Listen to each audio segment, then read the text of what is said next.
Hello बच्चों, देखिए अपने को क्वेश्चन दिया गया है। दर्शाइए कि रेखा x भाग में a प्लस वाई भाग में b बराबर 1 एवं x भाग में a माइनस वाई भाग में b बराबर 1 के बीच के कोण की स्पर्शज्या या टेंजेंट 2ab भाग में a square minus b square है।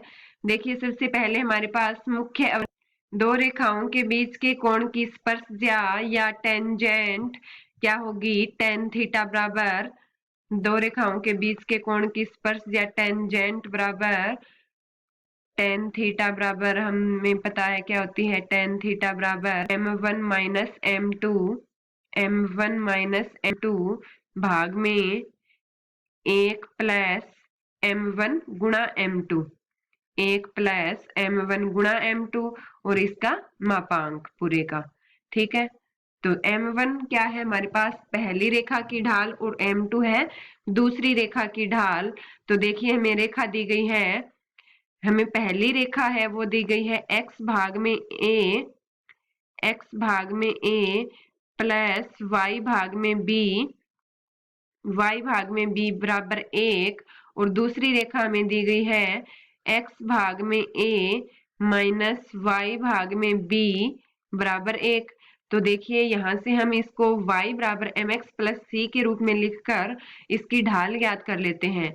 तो देखिए इसको हल करने पर हमारे पास आएगा bx प्लस ए वाई बराबर ए बी। इसी प्रकार इस दूसरी रेखा को हल करेंगे हम तो हमारे पास आएगा बी एक्स माइनस ए वाई बराबर ए बी। देखिए इसको हम आगे हल करें, रेखा के रूप में लिखें, मानक रूप में लिखें तो हमारे पास आएगा, देखिए ए वाई बराबर बी ए गुणा बी माइनस बी एक्स और यहाँ से देखिए ए वाई बराबर क्या आएगा? यहाँ से ए वाई बराबर हमारे पास आएगा B X minus A B. अब देखिए यहाँ से हमारे पास आ जाएगा y बराबर माइनस बी भाग में a गुणा x और प्लस में b। और इसी प्रकार यहाँ से हमारे पास देखिए y बराबर क्या आएगा? y बराबर b भाग में a गुणा में x और माइनस में a से a कैंसिल हो जाएगा, माइनस में b बच जाएगा। तो यहाँ से इसको समीकरण नंबर हम 1 दे दें और इसको 2 दे दें तो समीकरण 1 और 2 से हमारे पास m1 m2 का मान आ जाएगा। m1 का मान देखिए y बराबर m x प्लस c से अगर तुलना कर दें तो हमारे पास m1 का मान क्या आ जाएगा? माइनस b बटा a। और इसी प्रकार m2 का मान दूसरी रेखा की समीकरण से हमारे पास क्या आ जाएगा? m2 का मान आ जाएगा हमारे पास b भाग में a। तो टेन थीटा के सूत्र में हम m1 और m2 का मान रख दें तो हमारे पास टेन थीटा टेंजेंट या स्पर्शज्या या ढाल बराबर क्या आ जाएगा हमारे पास? टेन थीटा बराबर m1 का मान कितना है?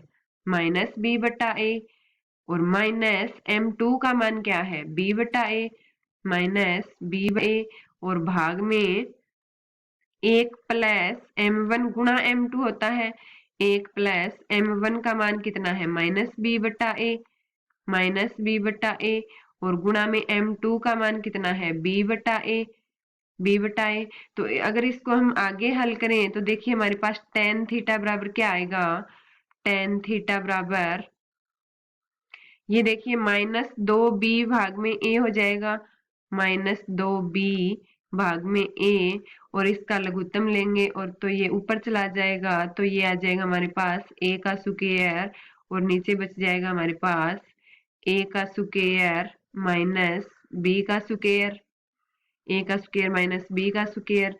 अब देखिए ये a है, इससे इसकी स्क्वायर है वो कैंसिल आउट हो जाएगी और हमारे पास टेन थीटा बराबर क्या बचेगा?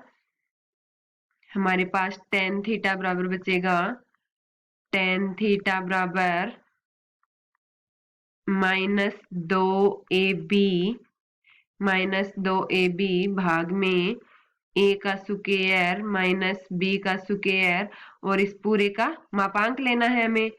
इस पूरे का मापांक लेना है। मापांक का मतलब है अगर कोई मान माइनस में आ रहा है तो उसको हम प्लस में कर देंगे।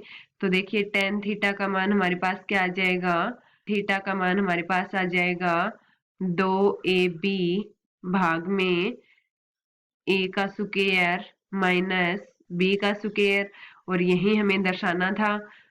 तो यह हमारा उत्तर आ गया। आशा करती हूँ कि आपको समझ में आ गया होगा। धन्यवाद।